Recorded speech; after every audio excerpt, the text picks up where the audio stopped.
Tel un murmure qui se transforme en tonnerre, les Nécrons sont de retour. Sur la surface d'innombrables planètes, des armées sans âme s'étirent. Des tétraques inhumains tournant les yeux vers les étoiles et leurs esprits vers des rêves de domination et de guerre.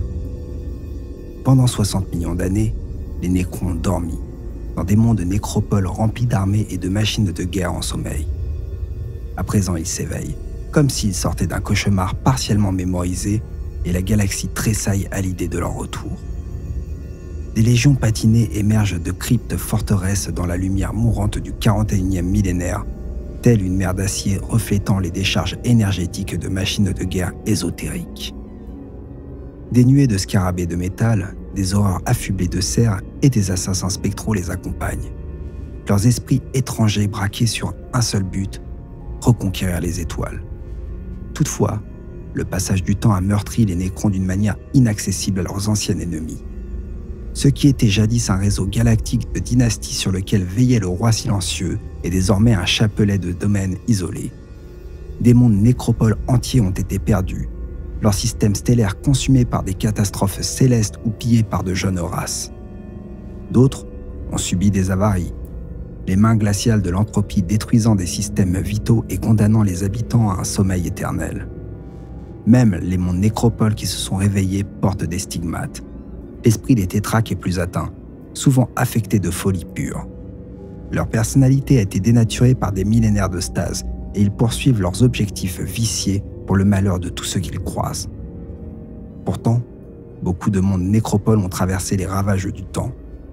Leurs vastes armées sont prêtes à faire la guerre, déterminées à restituer aux Nécrons leur place légitime dans les étoiles. Sur d'innombrables planètes, les légions de guerriers de métal sortent de cryptes antiques pour marcher dans la lumière froide de soleils mourants. Les autres peuples qui ont eu le malheur de s'établir sur ces mondes sont annihilés par des tempêtes de tirs à fission et de faisceaux de particules. Car même l'armement le plus basique des Nécrons peut pulvériser un corps de ces atomes qui le constituent en quelques secondes. Les feux de la bataille étincellent sur les alliages de métaux denses et les câblages de fer, car les Nécrons ne sont pas de simples créatures organiques. Les balles ricochent sur leur peau insensible, les lasers laissent des marques noires inoffensives. Même les Nécrons taillés en pièces par des armes lourdes peuvent se réparer. Leur protocole de réanimation rattachant la tête tranchée à leur cou et les bras tranchés rampant pour se raccrocher à leur torse. Le spectacle est stupéfiant. Ceux qu'on croyait morts se relèvent et exercent une vengeance brutale sur leurs prétendus bourreaux. Une destruction aussi implacable et méticuleuse est le sort qui attend quiconque s'opposant à la progression des Nécrons. Aux yeux des seigneurs Nécrons, les jeunes races ne sont que de la poussière qui s'est accumulée dans les fissures de leurs empires, et il faut la balayer. Au commencement. Il est dit qu'à la création de l'univers naquirent les divinités stellaires issues de ces mêmes énergies qui furent libérées en une masse tourbillonnante. La mer des étoiles commença son existence dans le flux et le reflux de ces entrelacs anarchiques, et pour un temps, l'univers ne fut rien de plus qu'un nuage de gaz et de poussière gouverné par des milliards de jeunes soleils. Bien avant que les planètes ne soient formées et n'aient refroidi, les premières consciences émergèrent des gigantesques cheminées de plasma crachées par les astres. Dans les ères qui suivraient, ces êtres seraient appelés les cétanes. Mais à ce stade de leur existence, ils ne ressemblaient que peu aux créatures terrifiantes qu'ils allaient devenir. Ils se nourrissaient comme des monstres parasites des parents qui les avaient portés, raccourcissant chaque fois la vie des soleils de plusieurs millénaires. Avec le temps, ces vampires apprirent à planer sur les ailes diaphanes des flux magnétiques pour dériver de leur lieu de naissance vers d'autres endroits où ils purent se nourrir, sans se soucier de la manière solide dont ils privaient les corps astraux nouvellement formés qui, agités par le feu interne et des courants électromagnétiques, ne remarquaient même pas leur monstrueux appétit. Tandis que les étoiles avaient engendré des créatures d'essence immatérielle, les planètes virent croître des formes vivantes qui commencèrent à emprunter le long chemin vers la conscience. Les premières à traverser l'immensité sidérale furent les êtres nommés les Anciens. Doués d'une sagesse froide et mesurée, ils étudièrent les étoiles puis élevèrent l'astrologie et l'astronomie au rang de sciences mystiques. Leur compréhension de la lente danse de l'univers leur permettait de manipuler les dimensions alternatives et ils entreprirent de grands ouvrages d'altération psychique. Grâce à leurs arts, ils traversaient de gigantesques portions d'espace d'un pas, et leur descendance investissa de nombreux mondes. Les anciens avaient compris que toute forme de vie était utile. Partout où ils allaient, ils aidèrent de nouvelles espèces à se développer et imprégnèrent des milliers de mondes pour les faire leurs. La race qui allait devenir les Nécrons naquit sous l'éclat d'une étoile morbide plusieurs milliards d'années avant l'apparition de l'humanité sur Terra.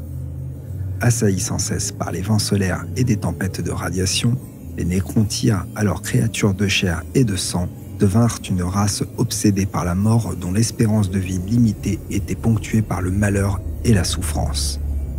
C'était un peuple d'humeur morbide, dont les jours précaires filaient trop rapidement au rythme d'une dégénérescence constante. Les Nécrontyres voulurent gagner le contrôle de leur destinée par le biais de la science qui leur révéla que jamais ils ne vaincraient la malédiction encodée dans leur gènes. Ils persévérèrent, et pourtant, leurs découvertes n'améliorèrent en rien leur situation. Leurs étoiles étaient toujours pour eux à la fois source de vie et de mort. Leur dynastie avait été fondée pour régner malgré la vie éphémère de leurs membres, les vivants ne faisant que passer fugitivement au milieu des tombes et des sépulcres de leurs ancêtres. Incapables de s'épanouir sur leur propre planète, les Nécrontyres se lancèrent à corps perdu dans la colonisation de nouveaux mondes à bord de vaisseaux torches. Petit à petit, leur dynastie se répandirent jusqu'à ce que l'essentiel de la galaxie tombe sous leur coupe. En usant de cryptes de stase, de vaisseaux torches à combustion lente et d'enveloppes de métal vivant pour les protéger, ils partirent pour de longs voyages en vue de coloniser les planètes lointaines et, à un certain moment de leur expansion, ils rencontrèrent les anciens. La colonisation entreprise par ces êtres mystiques et ultra-intelligents avait été fulgurante, ce qui, en plus de leur longévité qui confinait à l'immortalité, attisa une haine farouche qui dévora les Nécrontyres autant que les cancers rongent leurs enveloppes charnelles. Pourquoi une race avait-elle le droit de vivre aussi longtemps alors qu'eux périssaient si vite? Au fil du temps, les communautés Nécrontyres se divisèrent. L'unité de leur race s'éroda à mesure que leurs empires s'étendaient, et la guerre civile finit par engloutir des royaumes entiers lorsqu'ils firent cession. Finalement, le Triarcat, le conseil régnant des Nécrontyres, comprit que la seule façon de souder leur empire était de déclencher un conflit contre un ennemi extérieur. Cependant, rares étaient ceux à représenter une menace crédible.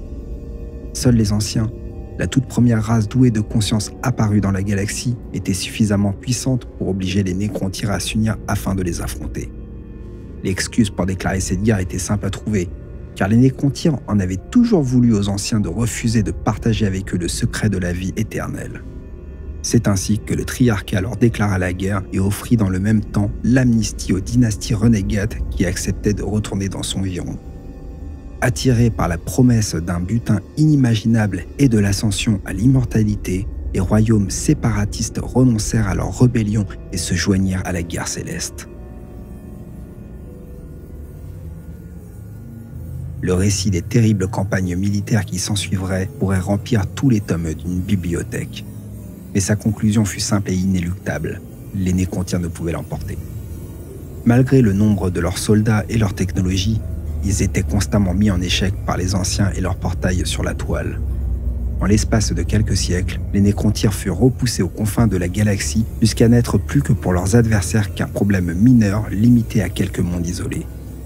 Face à la défaite, les Nécrontyres sombrèrent de nouveau dans l'anarchie. L'existence d'un ennemi commun ne suffisait pas à les lier. Des dizaines de générations avaient été sacrifiées au nom d'une guerre futile, si bien que de nombreuses dynasties auraient été prêtes à signer un armistice avec les anciens si le Triarcat l'avait autorisé. Ainsi débuta la seconde série de guerres sécessionnistes encore plus désastreuses que la première. Les dynasties étaient si divisées que les anciens n'auraient eu aucun mal à exterminer les Nécrontyres s'ils l'avaient souhaité. Le Triarcat faisait face à l'effondrement total de son autorité et chercha désespérément des moyens de la restaurer. D'une certaine façon, ses prières furent exaucées, mais le prix à payer fut terrible.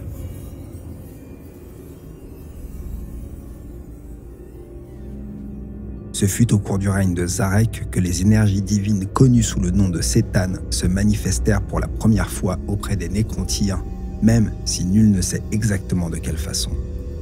Les archives poussiéreuses de Solemnas racontent que ce fut par accident lors de la mission d'une sonde stellaire aux abords d'une étoile mourante. Le livre de la nuit tragique, conservé sous bonne garde dans le saint des saints de la bibliothèque interdite, clame quant à lui que la haine sans borne que les nécrontyres vouaient aux anciens attira les Cétanes. Quoi qu'il en fût, l'ombre de ces dieux s'étendirent d'abord sur les dynasties les plus anciennes. Certains nécrontyres s'assurèrent la faveur des Cétanes et leur firent fabriquer des corps de métal vivants afin de contenir leurs essences nébuleuses. Les Cétanes adoptèrent ainsi l'aspect des dieux de l'ancien panthéon des nécrontyres et prirent soin de cacher leur véritable but sous des faux semblants de servilité et de bonté. L'un d'entre eux servit d'émissaire à ses frères auprès du roi silencieux. Il était appelé le Deceiver par les autres Cétanes, car il était maître dans l'art de la mystification. Cependant, le roi silencieux l'ignorait et lui accorda une audience. Le Deceiver lui parla d'une guerre entre les Cétanes et les anciens ayant eu lieu bien avant la naissance des nécrontyres, et les Cétanes avaient perdu. Suite à cela, et craignant la vengeance des anciens, le Deceiver et ses frères s'étaient cachés dans l'attente de trouver un jour des alliés qui leur permettraient de prendre leur revanche. Il proposa aux nécrontyres tout ce qu'ils désiraient en échange de leur assistance, l'unité de leur race et l'immortalité qu'ils convoitaient si ardemment. En échange de ces présents, les Cétanes ne demandaient rien à part l'aide des nécrontyres dans la guerre qu'ils souhaitaient livrer contre les anciens. Qui aurait pu démêler la part de vérité dans les dires du Deceiver? Il est peu probable que le Cétane lui-même en fût capable, car le mensonge s'était enraciné si profondément dans son être qu'il était devenu incapable de discerner le vrai du faux. Toutefois, ces paroles trouvèrent un écho favorable auprès de Zarek qui, comme ses ancêtres avant lui, désespérait de voir son peuple s'entre-déchirer. Pendant des mois, il débattit avec les autres membres du Triarcat et les nobles de sa cour. La seule voix qui s'éleva contre les Cétanes fut celle d'Orican, l'astrologue de la cour. Il prédit qu'une telle alliance amènerait certes une renaissance glorieuse, mais qu'elle détruirait à jamais l'âme du peuple nécrontyre. Malgré tout, l'ambition et l'avidité prévalurent sur la sagesse et la prophétie d'Orican fut ignorée. Un an après que le Deceiver eut formé sa proposition, le Triarcat accepta de forger une alliance et condamna ainsi, sans le savoir, la race des nécrontyres.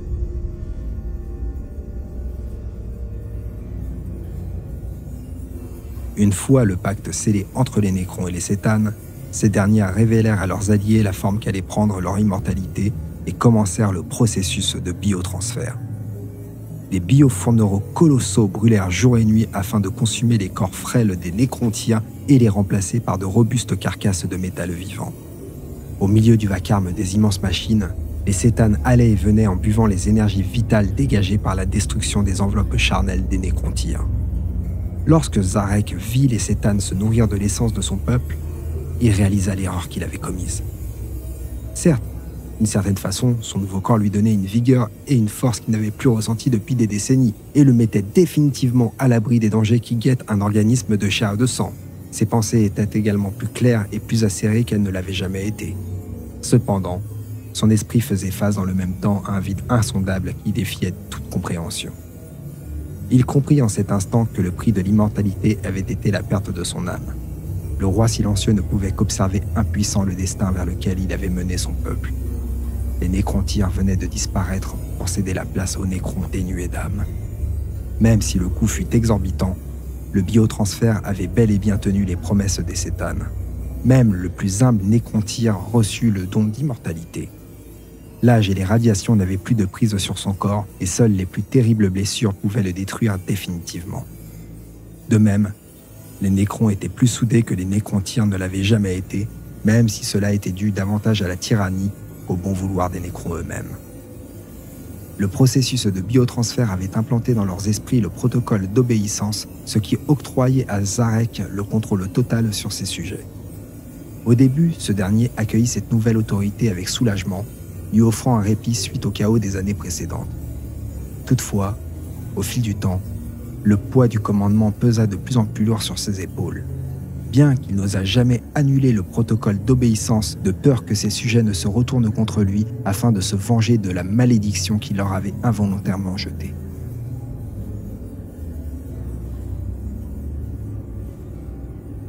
les anciens ne pouvaient espérer vaincre l'alliance des Cétanes et des Nécrons. Les dieux s'étaient gavés de l'énergie vitale des Nécrontyres jusqu'au point de devenir invincibles et de pouvoir déchaîner des forces inimaginables. Des planètes furent dévastées, des soleils furent soufflés et des systèmes entiers furent dévorés par des trous noirs invoqués par le pouvoir des dieux des étoiles. Les Nécrons finirent par s'emparer des portails sur la toile et s'en servir pour assaillir les anciens à travers toute la galaxie. Ils assiégèrent les forteresses des alliés des anciens et moissonnèrent leurs forces vitales pour nourrir leurs maîtres. Les Cétanes dominaient désormais la galaxie. Les dernières places fortes des anciens étaient assiégées et les races qu'ils avaient éduquées livrées à la faim obscène des Cétanes. Pour les jeunes races, les Nécrons et leurs dieux furent des maîtres cruels, fauchant à leur guise des populations entières et exigeant l'adoration et la terreur en égales proportions. Pour des raisons qui resteront probablement à jamais obscures, les Cétanes se mirent à se mesurer les uns aux autres en déchaînant des forces destructrices échappant à l'entendement. Des planètes furent anéanties, des soleils s'éteignirent et des trous noirs dévorèrent des systèmes entiers. De nouvelles cités étaient édifiées par l'effort de millions d'êtres pour être presque aussitôt rasées. L'extinction des races força les Cétanes à s'entre-dévorer jusqu'à ce qu'il n'en subsiste que quelques-uns qui continuèrent un temps de s'affronter. Les anciens, dont la patience était légendaire, finirent par succomber à leur tour au désespoir. Ils manipulèrent la vie pour créer de nouvelles espèces en renforçant leurs liens avec le Warp dans l'espoir que leurs enfants auraient la capacité psychique de se défendre par eux-mêmes. Ils améliorèrent ainsi le potentiel guerrier de nombreuses races, au sujet desquelles on peut spéculer que les premiers Aeldaris, les Rashan et les Knib comptaient parmi celles-ci. Les millénaires passèrent dans l'attente que ces créations ne se développent et les Cétanes menaçaient toujours la galaxie d'extinction. Enfin, les jeunes races se répandirent dans la galaxie et opposèrent à la science des Nécrons leur magie issue du Warp. Aidés des forces extraites de l'Immaterium, les coups qu'ils portèrent ébranlèrent l'empire des Cétanes et malgré toutes les dépravations, ne purent soutenir la contre-attaque implacable des anciens. Les Cétanes, enfin unis pour la première fois depuis des millions d'années, s'efforcèrent de trouver une parade aux énergies mobilisées par les jeunes races et ils formèrent un plan qui devait pour toujours priver les anciens de leur magie en séparant irrémédiablement le Warp de l'univers matériel. Cela ne devait être qu'une question de temps. Alors commença la grande tâche des Cétanes. Mais avant qu'ils ne pussent la mener à bien, les graines semées par les anciens des millénaires auparavant donnèrent lieu à un cataclysme imprévisible. La douleur psychique grandissante des jeunes races sema le désordre parmi les énergies encore inexploitées du Warp. La guerre, la souffrance et la destruction furent autant d'images projetées dans les profondeurs sans fond de la mer des âmes. Les tourbillons d'esprits victimes des carnages vinrent se joindre aux forces surnaturelles autrefois neutres. Les âmes des psycheurs rendus vulnérables furent déchiquetées par les entités du Warp les plus anciennes qui se muèrent en prédateurs alors même que leur environnement était ravagé et reforgé par les puissances invoquées dans l'univers matériel pour s'y battre. Les rejetons du Warp se pressèrent avidement dans les fissures entre les dimensions, cherchant à s'infiltrer dans les mondes réels. Les anciens se remirent à de nouvelles créations pour défendre leurs derniers bastions, comme les crocs à la peau verte et les jacaéros capables d'imiter les technologies, mais il était déjà trop tard. Le réseau intergalactique des anciens s'était fissuré. Leurs plus remarquables chefs-d'œuvre leur avaient été ravis par les horreurs que les créations avaient libérées. Les plus redoutables furent les asservisseurs, des êtres dont la capacité à dominer les jeunes races et à ouvrir leur propre portail à l'aide de psycheurs sous influence leur permit de se déverser en grand nombre dans l'univers matériel. Pour les anciens, le désastre était complet, puisque les asservisseurs s'étaient rendus maîtres de leurs enfants. Les jeunes races avaient ouvert la boîte de Pandore, ce qui dispersa les anciens et les priva à jamais de leur pouvoir. Si la vie s'était tenue au bord du précipice durant la guerre entre les anciens et les Cétanes, maintenant que les asservisseurs étaient sortis de l'Immaterium, les survivants semblaient condamnés. Acculés par les attaques des Cétanes et les créatures du Warp qu'ils avaient éveillées par inadvertance, les anciens finirent par être exterminés.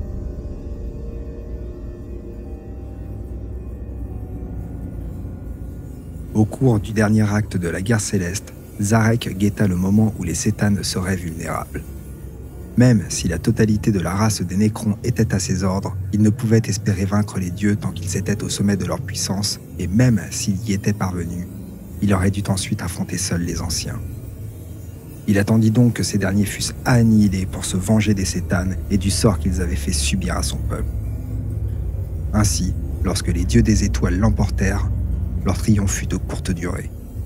Une fois l'ennemi commun vaincu et les Cétanes affaiblis par leurs incessantes batailles, le roi silencieux mena la révolte. Les Cétanes étaient bouffis d'arrogance et ne réalisèrent pas le danger à temps.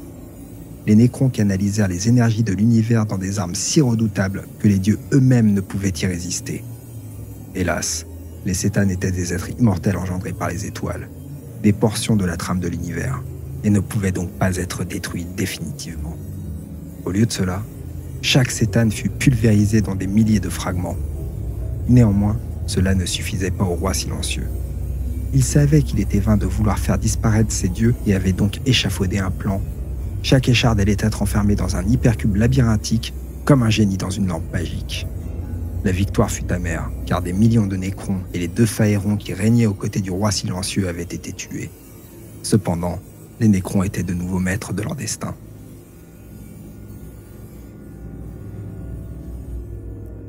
Or, même une fois les anciens et les Cétanes vaincus, le roi silencieux sut que l'âge des Nécrons était révolu, pour un temps tout du moins. Les rênes de la galaxie allaient passer entre les mains des Aeldaris, une race qui s'était battue aux côtés des anciens au cours de la guerre céleste et qui était devenue l'ennemi juré des Nécrons. Les Aeldaris avaient survécu envers et contre tout, et sans le soutien des Cétanes, les Nécrons n'étaient plus de taille à les vaincre. Toutefois, le roi silencieux savait que le temps des Aeldaris passera à son tour, comme il en va pour toute race de chair et de sang. Il ordonna donc que les villes des Nécrons soient transformées en nécropoles abritant des cryptes de stase et laissa les Aeldaris gouverner seuls la galaxie pendant les millénaires suivants. Leur race était éphémère, tandis que celle des Nécrons était immortelle. Le dernier acte du roi silencieux fut de condamner à son peuple de sombrer en léthargie pendant 60 millions d'années avant de se réveiller pour rebâtir ce qu'ils avaient perdu et pour restaurer la gloire des anciennes dynasties. Lorsque le dernier monde nécropole fut scellé, il annula les protocoles d'obéissance grâce auxquels il contrôlait son peuple, car il avait échoué à le guider vers la félicité. Enfin, sans un regard en arrière, Zarek, dernier des rois silencieux, embarqua pour les profondeurs de l'espace intergalactique et entama un long pèlerinage d'expiation. Et depuis tout ce temps, les Nécrons sont restés endormis. Nul ne sait exactement combien de mondes nécropoles sombrèrent dans le long sommeil, mais il est certain qu'un grand nombre d'entre eux n'ont pas survécu jusqu'au 41e millénaire. Malgré les connaissances technologiques prodigieuses des Nécrons, entrer dans une stase aussi prolongée restait incroyablement risqué. Les Nécrons dormirent pendant 60 millions d'années, attendant silencieusement l'occasion de suivre l'ordre du dernier des rois silencieux, restaurer la gloire des dynasties. Au fil des siècles, de plus en plus de mondes nécropoles subirent des dysfonctionnements ou furent en proie à des menaces extérieures. Pour beaucoup, les conséquences furent bénignes, comme l'interruption du chronostat ou l'avarie des chambres de régénération, ce qui provoquait un réveil tardif de leurs occupants. Cependant, certains mondes nécropoles connurent des événements bien plus calamiteux. Des pannes répétées de cryptes de stase détruisirent des millions, peut-être des milliards de Nécrons endormis. Des mondes nécropoles entiers furent détruits par les Aeldaris malgré leur système défensif avancé. D'autres mondes furent victimes de l'indifférence de la galaxie, tectoniques instables broyant des forteresses, supernovas vitrifiant des mondes Nécrons à proximité, formes de vie curieuses envahissant les territoires des Nécrons et dans leur ignorance provoquant plus de ravages que les Aeldaris.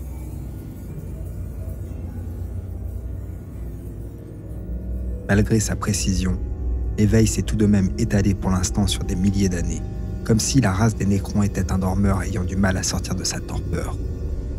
Tous les Nécrons étaient censés s'éveiller au début du 41e millénaire, mais des erreurs dues à la dégradation des circuits et des protocoles ont provoqué cet événement bien avant cela, ou au contraire l'ont prolongé, si bien qu'aujourd'hui encore, de nombreux mondes nécropoles restent endormis. Les premiers s'éveillèrent 10 000 ans trop tôt, assistant au déferlement de la Grande Croisade sur la galaxie. Une poignée d'entre eux fut même témoin de l'émergence de Novatera et de son défi lancé au trône d'or ou des guerres menées par les apôtres du roi aveugle. D'autres, au contraire, ne se sont jamais réveillés. Aujourd'hui encore, à l'insu des civilisations qui vivent au-dessus d'eux, il reste encore des milliards de Nécrons endormis attendant silencieusement l'appel du destin. Il est rare qu'un monde nécropole retrouve rapidement ses capacités de production maximale. Le plus petit défaut dans le processus de régénération peut dégrader irrémédiablement le circuit engrammatique du dormeur. Sa mémoire est censée se restaurer au fil du temps afin qu'il retrouve son identité, mais ce processus peut durer des décennies, voire des siècles sans qu'on puisse l'accélérer. Parfois, il ne s'achève jamais, condamnant le nécron endormi à une torpeur inextricable. Des milliers de mondes nécropoles dont les occupants ne sont plus que des automates décérébrés sont éparpillés à travers la galaxie. Leur esprit a été perdu au cours de leur hibernation et a été remplacé par un programme de routine afin de tenter de donner un but à leur existence. Les autres nécrons nomment ces planètes les mondes du néant et redoutent leurs habitants tout autant qu'ils les plaignent. Malgré tout, même un nécron dont l'éveil se déroule sans heure ne conserve pas la vivacité intellectuelle dont il y jouissait de son vivant. L'une des inégalités cachées du biotransfert fut le fossé qu'il creusa entre les dirigeants et leurs serviteurs, car la ressource n'était pas suffisante pour fournir à tous les nécrons un corps capable de conserver l'intégrité de leur conscience et de leur personnalité. Comme on pouvait s'y attendre, les corps les plus performants furent réservés aux individus de haut rang, les Phaérons, les Tétraques, les Cryptèques et les Némésors. Pour les soldats, une incarnation purement fonctionnelle fut estimée suffisante. Le bas peuple hérita du reste, c'est-à-dire des corps rudimentaires à peine plus que des prisons lobotomisantes. Ces nécrons-là sont privés d'émotions et de toute capacité d'apprentissage et sont condamnés à obéir à leur maître sans pouvoir agir de leur propre chef. Pire encore, ces créatures torturées conservent une étincelle de leur vie passée, si bien que pour elles, la mort serait 1000 fois préférable à l'existence à laquelle elles sont condamnées. Malheureusement, elles sont incapables d'y mettre fin de leur propre initiative. Un monde nécropole est particulièrement vulnérable au cours du processus de régénération. Celui-ci monopolise une quantité d'énergie phénoménale, détectable jusqu'à de grandes distances et risque donc d'attirer des individus vindicatifs ou curieux. Au cours de cette première étape, il est peu probable que les armées du monde nécropole soient opérationnelles, si bien que sa défense repose entre les mains des serviteurs robotisés des nécrons, les mécarachnides, les spectres canoptèques, les scarabées et les spectres. Ces défenseurs sont dirigés par le programme principal du monde nécropole, dont la matrice d'occurrence calcule une réponse adaptée à tout ce qui est identifié en tant que menace. Si celle-ci s'intensifie, le programme adoptera des contre-mesures et accordera la priorité à l'activation des défenses et à la régénération des armées.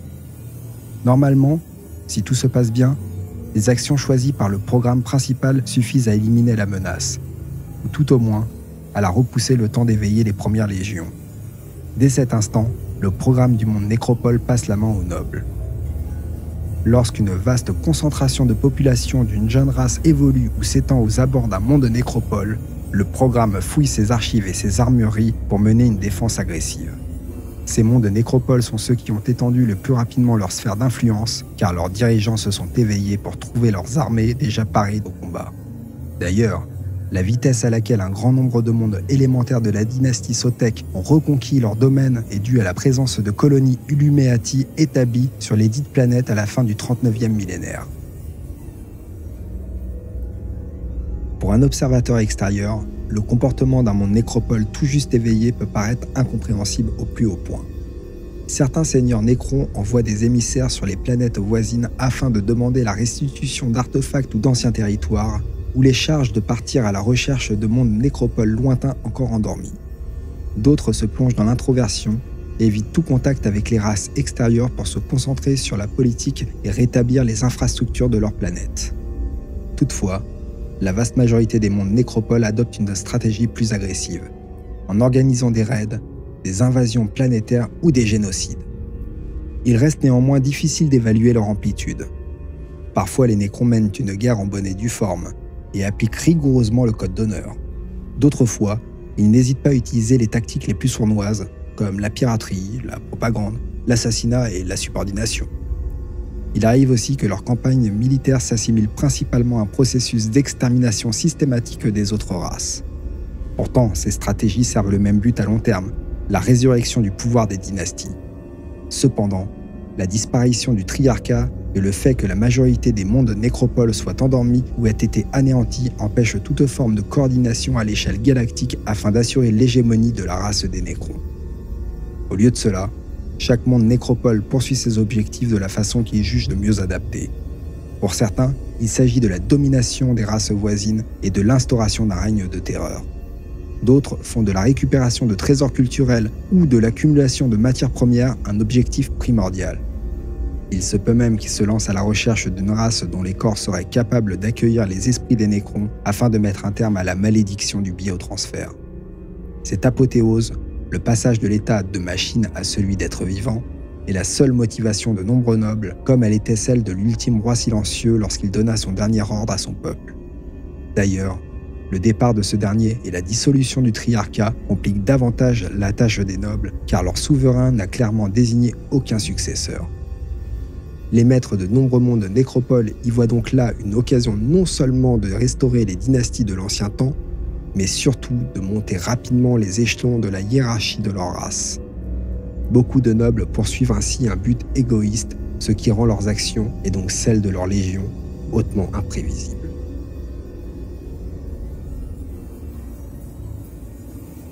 À cause de l'ouverture de la Grande Faille, la décadence d'éveil des mondes nécropoles s'est accélérée drastiquement.